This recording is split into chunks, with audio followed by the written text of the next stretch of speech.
Have you ever heard a voice on the radio that wasn't supposed to be there? A voice that knew things no one else could know. A voice that whispered warnings about tragedies before they happened. Tonight, on this channel, we dive deep into another terrifying horror story inspired by one of America's most chilling legends. If you enjoy mysterious disappearances, unexplained creatures, paranormal encounters, and true horror-inspired tales, make sure to settle in, turn down the lights, and prepare yourself. Because tonight's story takes us to Point Pleasant, a small town in West Virginia that became forever linked to one of the most unsettling legends in American folklore. A place where, according to countless witnesses, a winged creature with glowing red eyes appeared shortly before disaster struck. A creature many believed was a warning. Others believed it was a curse. And according to a forgotten radio recording that was never meant to be heard, it may still be speaking. This is the story of the last broadcast from Point Pleasant. The night air over Point Pleasant carried a strange silence. It wasn't the peaceful quiet of a sleeping town, nor the comforting stillness that settles over a community at the end of a long day. It was the kind of silence that felt heavy, as though something unseen was waiting just beyond the darkness. The kind that made people lock their doors a little earlier than usual and glance nervously through their windows before going to bed. By the autumn of 1967, strange stories had become part of everyday life in the town. Farmers reported seeing enormous winged figures gliding low across empty fields. Teenagers claimed a giant creature had chased their cars down isolated roads. Hunters swore they had seen glowing red eyes watching them from the forest surrounding the abandoned TNT area. Most residents laughed off the stories as exaggerations. Some prayed. Others quietly packed their belongings and moved away. Yet nobody could explain why so many witnesses, who had never spoken to one another, described exactly the same terrifying figure.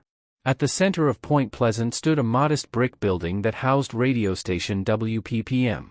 It wasn't a major station, but it was an important part of the community, broadcasting local news, weather reports, music, and late-night talk programs. The overnight host was a 38-year-old broadcaster named Daniel Mercer. Daniel had spent nearly 15 years behind a microphone and had built a reputation as a calm, rational man. Whenever callers phoned in with stories of ghosts, UFOs, or monsters lurking in the woods, he usually responded with a polite chuckle and the same phrase he had repeated countless times throughout his career: "There is always an explanation." On the night of November 29, 1967, Daniel arrived for what he expected to be another routine overnight shift. Outside, cold rain drifted through the streets while strong winds rattled loose signs and tree branches. Inside the station, fluorescent lights hummed softly overhead and the familiar smell of coffee filled the air. Everything appeared perfectly normal. Daniel settled into his chair, reviewed the night's schedule, and prepared for several uneventful hours of broadcasting. At exactly 11:07 p.m., however, the first unusual call came through. The phone line crackled with static as Daniel pressed the button and greeted the caller. For several seconds, there was no response. Then a woman's voice emerged from the noise. She sounded terrified. Her words were barely more than a whisper. "Please tell them to stop looking." Daniel frowned and asked who she meant. The woman hesitated before replying, "The red eyes." The line immediately went dead. Daniel stared at the receiver for a moment before shrugging it off as another strange prank. Yet something about the fear in the woman's voice lingered in his mind. 15 minutes later, another call arrived. This time it was an elderly man whose breathing sounded strained and uneven. He claimed that something was standing outside his barn. When Daniel asked what he was looking at, the old man answered without hesitation: "The Birdman." Before Daniel could ask another question, the connection abruptly ended. The broadcaster leaned back in his chair, trying to convince himself that both calls were unrelated coincidences. Yet he couldn't ignore the fact that neither caller had sounded amused. They had sounded genuinely frightened. As midnight approached, the rain intensified. Thunder rolled across the Ohio River and occasional flashes of lightning illuminated the town. Inside the station, the broadcast equipment suddenly flickered. A violent burst of static exploded through Daniel's headphones, forcing him to pull them away from his ears. As he adjusted the controls, he heard something hidden within the interference. A voice. Faint. Barely audible. Yet unmistakable. It spoke a single word. His name. Daniel. His coffee cup slipped from his hand and shattered on the floor. For several moments he sat frozen, convinced he had imagined it. Then he rewound the recording and listened again. The static returned. The interference crackled through the speakers. And once more, hidden beneath the noise, the voice whispered, "Daniel." No caller appeared on the station logs. No incoming transmission was registered. There was no explanation for what he had heard. A growing sense of unease settled over him. For the first time in years, Daniel walked to the front entrance and locked the station door. As he returned to the control room, a flash of lightning illuminated the parking lot outside. For a brief second he thought he saw a tall figure standing near the fence line. The silhouette appeared motionless, almost human, yet strangely elongated. Before he could get a better look, darkness swallowed the scene once more. When the next flash arrived, the figure was gone. At 12:43 a.m., the station experienced something unprecedented. Without warning, the music playing over the airwaves cut off completely. Static flooded the broadcast signal. Every indicator on the control board began flashing red. Daniel rushed toward the equipment, desperately trying to regain control, but the station was no longer transmitting its own signal. Something else had taken over. Then a voice emerged from the speakers. It was unlike anything Daniel had ever heard. The voice sounded as though dozens of people were speaking simultaneously. Men, women, and children layered together into a single impossible sound. It was deep, distorted, and strangely mechanical, yet unmistakably human. The voice spoke slowly. Deliberately. "The river remembers." Daniel stared at the speakers in disbelief. The voice continued. "The iron bends." Static crackled violently between each phrase. "The road breaks." Daniel's hands trembled. He felt a knot forming in his stomach. Then came the final message. "The falling comes soon." The transmission ended as suddenly as it had begun. Silence returned to the station. Within minutes, the phone lines erupted. Listeners from all across Point Pleasant called to report the same thing. They had heard the interruption. They had heard the voice. Nobody knew where it had originated. Daniel did his best to reassure callers, but privately he was far more disturbed than any of them. Because hidden beneath the strange broadcast had been another sound. A slow, rhythmic noise that he hadn't fully noticed until replaying the recording. It sounded like enormous wings beating through the darkness. Determined to understand what had happened, Daniel isolated the audio and began examining it more carefully. He reduced the static and amplified the background sounds. What emerged made his blood run cold. Beneath the mysterious transmission was another voice. A whisper repeating the same phrase over and over again. It wasn't English, nor any language he recognized. Yet somehow, he felt he understood its meaning. It was a warning. A countdown. A prediction that something terrible was approaching. Then, during the final seconds of the recording, he discovered something even more frightening. After slowing the tape, he heard a single breath. Close. Unnaturally close. As though whoever had spoken was standing directly in front of the microphone. Then a clear voice whispered in perfect English. "I see the bridge." Daniel immediately stopped the tape. His hands shook uncontrollably. Outside, thunder rattled the building. The windows vibrated beneath the force of the storm. Drawn by an overwhelming sense of dread, he slowly turned toward the glass. There, beyond the parking lot, two glowing red lights stared back at him from the darkness. At first he assumed they were distant headlights. But they were too high above the ground and too far apart. Most unsettling of all, they never moved. They simply watched. Daniel approached the window. The red lights remained fixed upon him. Then, suddenly, they blinked. Not like electrical lights switching off. Like eyes. Living eyes. The glow disappeared for a brief moment before returning. Then a dark shape unfolded from the shadows.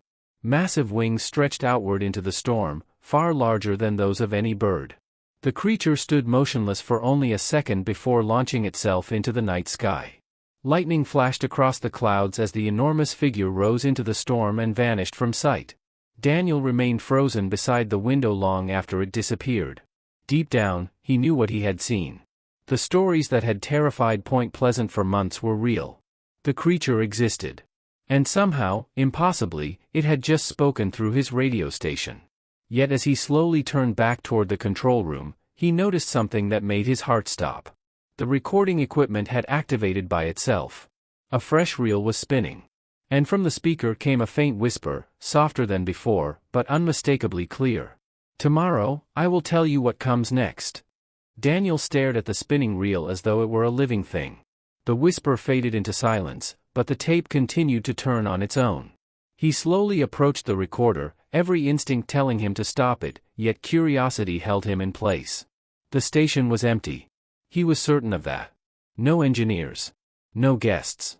No callers standing outside the locked door. And yet the machine continued recording something. The level meters rose and fell as if an invisible voice was speaking directly into the microphone. Daniel swallowed hard and pressed the playback button. For several seconds, all he heard was static. Then a low humming sound emerged beneath the noise. It resembled distant electrical wires swaying in the wind, but there was something unnatural about its rhythm. The hum gradually transformed into what sounded like dozens of people whispering simultaneously. The voices overlapped, impossible to distinguish individually, creating a chorus of faint murmurs that sent chills down his spine. He leaned closer to the speaker, straining to understand a single word. Suddenly, every voice stopped at once. What followed was a long moment of silence before a single sentence emerged. "They are already beneath the water." Daniel jerked away from the recorder. The sentence made no sense. Point Pleasant sat beside rivers, not oceans. There had been no floods. No reports of drownings that evening. Yet the voice had spoken with absolute certainty, as though describing a fact rather than making a prediction. A loud knock suddenly echoed through the station. Daniel nearly jumped out of his chair. The sound came from the front entrance. 3 slow knocks. Then silence. His heart pounded as he looked toward the hallway leading to the lobby.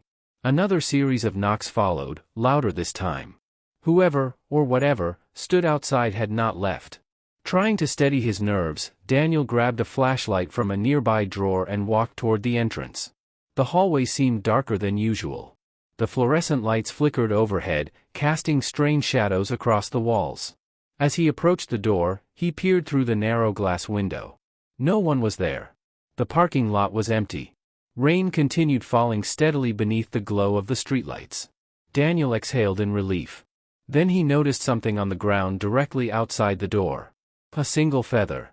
It was enormous. Nearly 2 feet long. Black as coal. Rainwater rolled across its surface without soaking into it, as though the feather itself resisted the storm. Daniel hesitated before unlocking the door and stepping outside. The cold wind struck him immediately. He bent down and picked up the feather. It felt oddly warm in his hands. The moment he touched it, a sharp pain shot through his skull. His vision blurred. For a split second, the parking lot vanished. Instead, he saw a bridge. Cars filled its lanes. Headlights stretched into the darkness. People laughed inside their vehicles, unaware of anything unusual. Then came a metallic groan. A terrible sound. The bridge trembled. Steel cables snapped. The roadway twisted. And suddenly the entire structure collapsed into black water below. Screams filled the air. Hundreds of screams. The vision disappeared as quickly as it had arrived. Daniel staggered backward, nearly falling onto the wet pavement. The feather slipped from his fingers and landed in a puddle. He stared at it in horror, breathing heavily. He had just witnessed something impossible. Not a dream. Not imagination. A memory. Or perhaps a glimpse of the future. Either possibility terrified him. Shaken, Daniel hurried back inside and locked the door behind him. As soon as he returned to the control room, all 3 telephone lines began ringing simultaneously. The sound echoed through the station. One line. Then another. Then another. All at exactly the same moment. Daniel reluctantly answered the first phone. "Hello?" A frightened voice replied instantly. "Did you see it too?" The caller was a local police officer named Frank Holloway. Daniel recognized him immediately. Frank sounded exhausted. Panicked. "See what?" Daniel asked. "The thing near the river." Static crackled over the line. Frank continued. "We got dozens of reports tonight. People keep seeing red lights over the old TNT area. Some say it's flying. Others say it's standing on top of the abandoned power towers."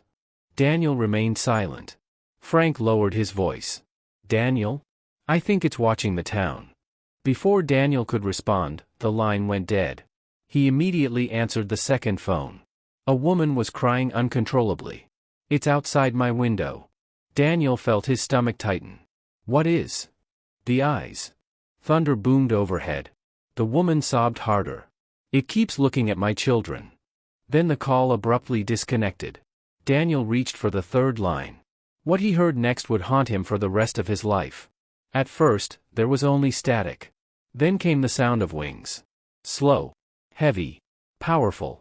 The same sound hidden beneath the mysterious broadcast. The same sound he had heard on the recording. Daniel's hands trembled. The wings stopped. A voice emerged. Not distorted this time. Not layered. Not mechanical. It sounded completely human. A man's voice. Calm. Clear. Almost gentle. Daniel Mercer. Every muscle in his body locked. The voice continued. You heard the warning. Daniel could barely breathe. Who are you? He whispered. Several seconds passed before the answer came. When it did, it wasn't a name. It was something far worse. I am what remains after the warning is ignored. A sudden burst of static erupted through the line. Daniel pulled the receiver away from his ear. The voice returned. Softer now. Almost sorrowful. The bridge falls in 16 days. The connection died. Silence returned to the station. Daniel slowly lowered the receiver. 16 days. He immediately looked at the calendar hanging on the wall.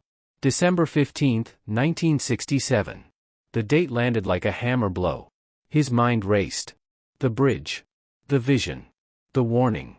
The mysterious transmission. Everything pointed toward the same event. Something terrible was coming. Something that would claim lives. And somehow, the creature known throughout Point Pleasant as the Mothman already knew. Outside, lightning flashed once more. For a brief instant, the entire parking lot was illuminated. And standing beyond the fence, motionless in the rain, was the dark silhouette of a massive winged figure. Its glowing red eyes stared directly into the station. Watching. Waiting. As though it knew Daniel now carried a burden no one else in Point Pleasant was prepared to believe. Yet unknown to Daniel, the creature was not the only thing observing him that night. Deep within the archives of WPPM, hidden among decades of forgotten recordings, an older tape had just begun playing by itself. A tape that had not been touched in more than 20 years. And on that recording was the voice of a broadcaster who had died long before Daniel was born, warning about the exact same creature. For several long moments, Daniel remained frozen in his chair, staring at the dark hallway leading toward the station archives. The rain continued pounding against the windows while distant thunder rolled across the valley. Somewhere in the building, a tape recorder was running. He could hear it faintly now, a soft mechanical clicking that seemed impossibly loud in the otherwise silent station. The sound came from a storage room that hadn't been used in years, a place filled with dusty shelves and forgotten recordings dating back to the earliest days of WPPM. Daniel had entered the archive only a handful of times during his entire career. Most of the tapes stored their documented local elections, weather emergencies, town celebrations, and interviews long since forgotten. None of them should have been playing. Driven by equal parts fear and curiosity, Daniel grabbed his flashlight and slowly made his way down the corridor. The beam illuminated peeling paint, old photographs, and faded station posters hanging crookedly on the walls. As he approached the archive room, the clicking grew louder. The door stood slightly open. Daniel was certain he had never opened it that night. He pushed the door wider and swept the flashlight across the room. Dust drifted through the beam. Rows of metal shelves stretched into the darkness. Boxes filled with reel-to-reel recordings sat untouched beneath layers of grime. At the far end of the room stood an old playback machine. Its reels were spinning. No power light was visible. No cables were connected. Yet somehow, the machine was running. Daniel's pulse quickened. He approached cautiously. The label attached to the tape was yellow with age. The handwriting was barely legible. After brushing away decades of dust, he finally made out the words. October 1946, emergency broadcast. A chill passed through him. The tape was more than 20 years old. There was no logical reason for it to be playing. Then a voice emerged from the speaker. The recording quality was poor, distorted by age and static, but the words were unmistakable. "This is Harold Bennett of WPPM reporting from Point Pleasant." Daniel frowned. He had heard that name before. Harold Bennett had been one of the station's first broadcasters. According to local history, Bennett had died unexpectedly in 1947 after suffering what newspapers described as a sudden heart attack. Yet there was something strange about the recording. The man sounded terrified. Not like a journalist reporting a story. Like someone documenting his final moments. The old broadcaster continued speaking. "If anyone hears this recording, listen carefully. I don't know how much time I have." Static crackled through the room. Daniel stepped closer. "The thing outside is not a bird." The tape hissed loudly. "It is not a man." Another burst of interference followed. Then Bennett lowered his voice. "I think it wants us to see what comes next." Daniel felt his stomach tighten. The words sounded disturbingly familiar. Almost identical to the warnings he had received earlier that night. On the recording, Bennett took a shaky breath. "It appeared 3 nights ago near the river. Everyone who looked into its eyes reported the same thing." A pause followed. Then came a sentence that made Daniel's blood run cold. "They saw disasters that had not happened yet." Lightning flashed outside the station. For a moment, the archive room brightened. The shadows between the shelves seemed to shift. Daniel quickly looked around. Nothing was there. When he turned back toward the recorder, Bennett's voice had become even more frantic. "I made the mistake of looking back at it." The old broadcaster coughed. "It showed me something." Static swallowed several words. When the audio cleared, Bennett sounded as though he were struggling not to cry. "I saw the bridge." Daniel froze. Every muscle in his body tightened. Again. The bridge. The same bridge from his vision. The same bridge mentioned by the mysterious voice on the telephone. The same bridge whispered about during the hijacked broadcast. On the tape, Bennett continued. "I don't know where it is. I don't know when it happens. But I saw people falling into black water. Hundreds of them." The recording suddenly skipped. A loud screech erupted from the speaker. Then came a sound that made Daniel's heart nearly stop. Wings. Massive wings. The exact same sound hidden beneath the mysterious transmission earlier that night. The beating was slow. Rhythmic. Powerful. Closer than ever before. As if the creature had been standing directly beside Bennett while the recording was made. Then another voice entered the tape. Not Bennett's. Not human. The words were faint and distorted, but Daniel managed to understand them. The first warning was ignored. The room suddenly felt ice cold. The second warning was forgotten. The speaker crackled violently. The third warning is coming. The recording ended with a deafening burst of static. Silence filled the archive. Daniel stood motionless. His flashlight trembled in his hand. 3 warnings. What did that mean? How many times had this thing appeared before disasters? And if the bridge collapse was only the next event, what came after that? A sharp noise suddenly echoed somewhere deeper inside the station. A door slammed. Daniel jumped. The sound had come from the main hallway. He rushed out of the archive room and scanned the corridor. Nothing. The station remained empty. Yet as he returned toward the control room, he noticed something strange. Every clock in the building had stopped. The wall clock. The lobby clock. Even the small clock inside the newsroom. Each one displayed exactly the same time. 2:17 a.m. Daniel stared at them in confusion. The station still had electricity. The lights remained on. The tape machines continued working. Only the clocks had stopped. Then he heard the faint sound of a voice coming from the studio speakers. He hurried into the control room. The microphone indicator was glowing red. Someone was broadcasting live. But Daniel wasn't behind the microphone. No one was. The room was empty. Yet a voice filled the station. A calm male voice. The same voice from the telephone. The same voice that had warned him about the bridge. "Good evening, Point Pleasant." Daniel's breath caught in his throat. The voice continued. "If you are hearing this, the countdown has begun." The broadcast frequency meters surged wildly. Across town, radios that had been turned off suddenly switched on by themselves. Kitchen radios. Car radios. Bedside radios. All awakening simultaneously.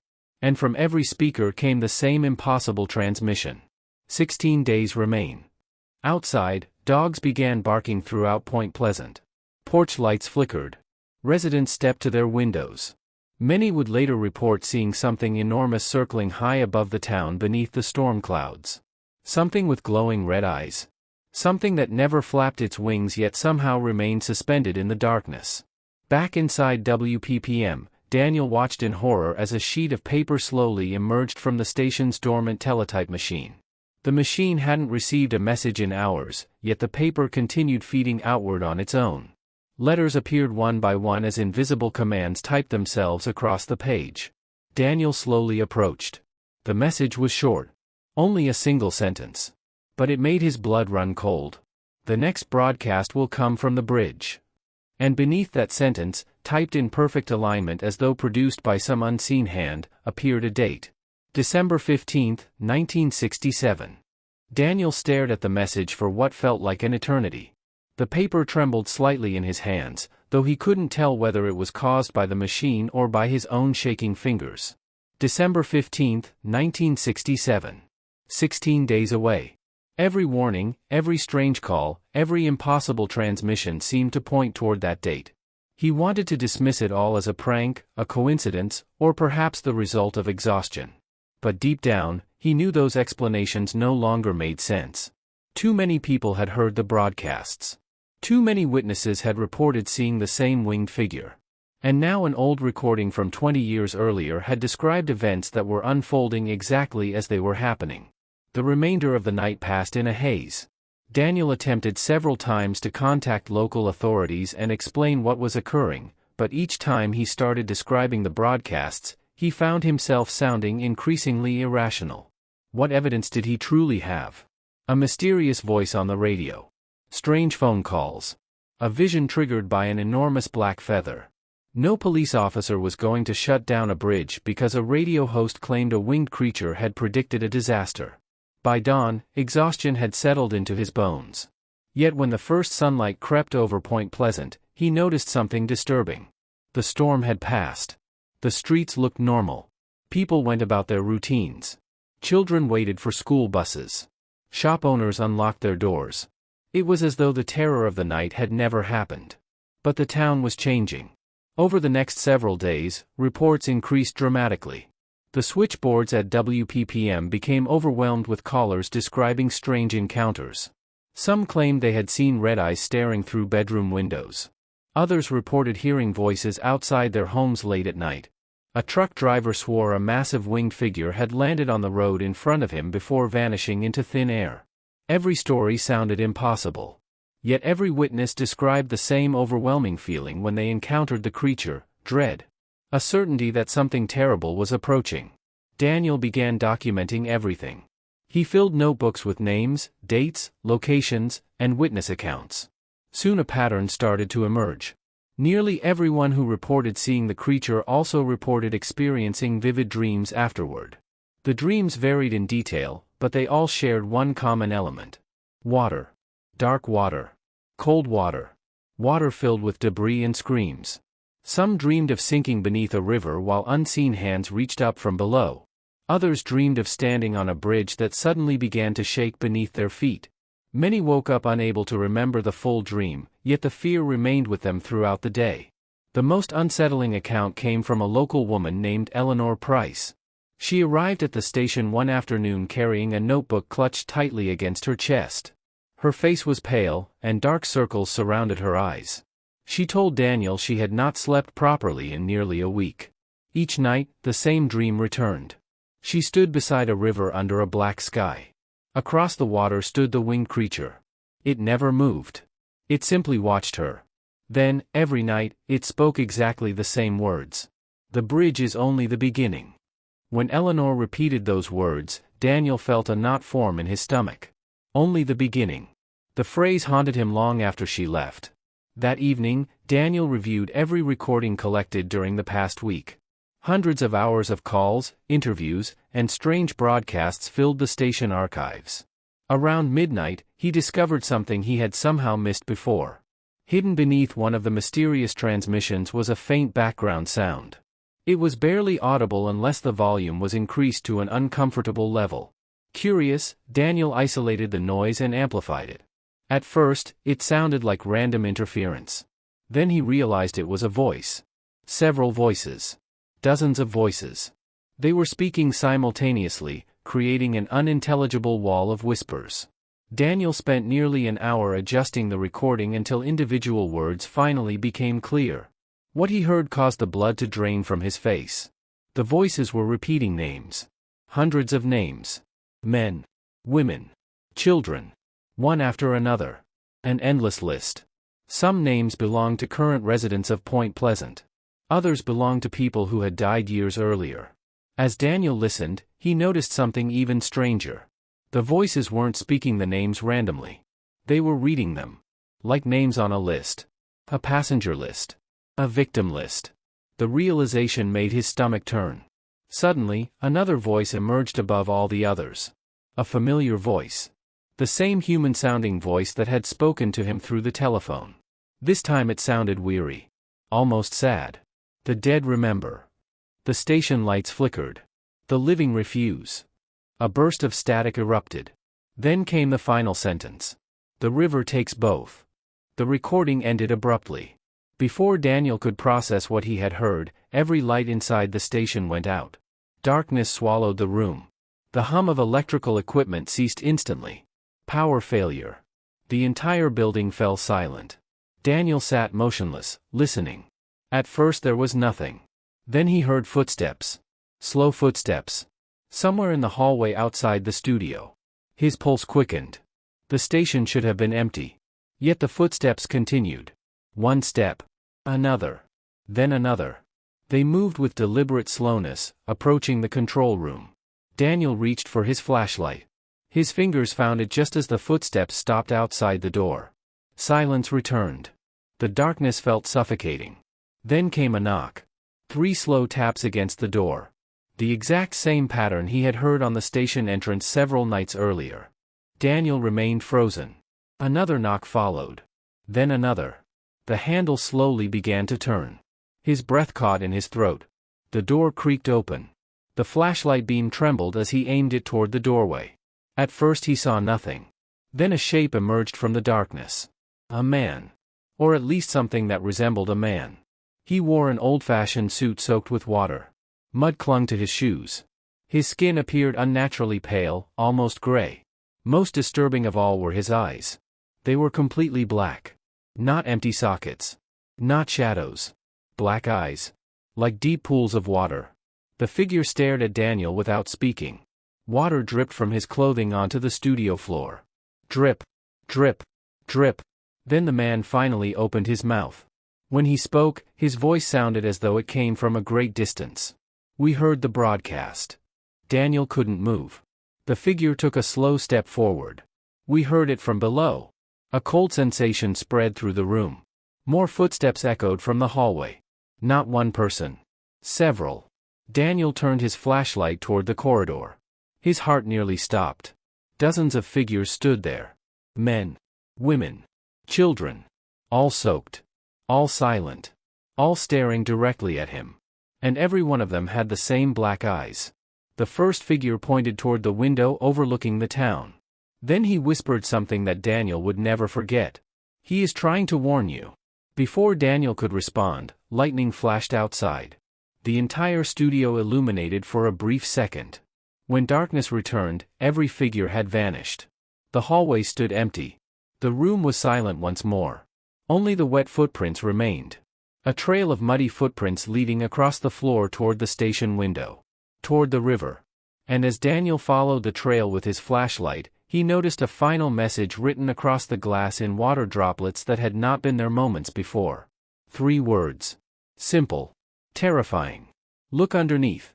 What Daniel did not yet realize was that the following night he would travel to the riverbank beneath the Silver Bridge, where he would discover something hidden among the support structures, something that had remained unseen for years, and something that would reveal the true reason the Mothman had appeared in Point Pleasant at all.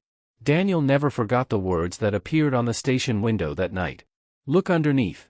The following days would lead him deeper into a mystery that no human mind was ever meant to understand. Beneath the Silver Bridge, he would uncover secrets buried beneath layers of rust, river mud, and forgotten history. Secrets connected not only to the bridge itself, but to every strange sighting, every nightmare, every impossible broadcast, and every warning that had echoed through Point Pleasant for months. Yet by the time the truth finally revealed itself, it was already too late. On December 15, 1967, the Silver Bridge collapsed during rush hour traffic, plunging dozens of vehicles into the icy waters of the Ohio River. 46 people lost their lives that day. The tragedy shocked the nation and forever changed the small town of Point Pleasant. In the aftermath, many residents remembered the warnings. They remembered the strange dreams.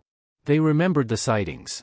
They remembered the giant winged figure with glowing red eyes that had appeared again and again before the disaster. And they remembered the broadcasts. Some claimed they had heard the mysterious voice interrupt their radios days before the collapse. Others insisted that strange signals continued to appear across local frequencies long after the bridge had fallen. Most dismissed the stories as grief, fear, and imagination blending together in the wake of tragedy. But not everyone. According to local legend, several recordings from WPPM disappeared shortly after the disaster. The tapes containing Daniel Mercer's final broadcasts were never officially archived. No copies were ever found. Employees who worked at the station later claimed that certain storage rooms occasionally filled with static for no reason, and that old reel-to-reel machines would sometimes activate by themselves in the middle of the night. Years later, a maintenance worker reportedly discovered a damaged tape hidden behind a wall inside the station. Most of the recording had been destroyed, but one short segment remained intact. Investigators who listened to it heard only static for nearly 30 seconds. Then came the sound of wings. Slow. Heavy. Immense. A voice followed. Calm. Almost human. The final words recorded on the tape were chillingly simple. The warning was given. Nothing else appeared after that. No explanation. No identity. No answer regarding whether the creature was a harbinger of disaster, a witness to tragedy, or something far older and stranger than anyone could imagine. To this day, people still debate the mystery of the Mothman. Some believe it was merely a misidentified animal. Others believe it was a supernatural entity sent to warn humanity of approaching catastrophe.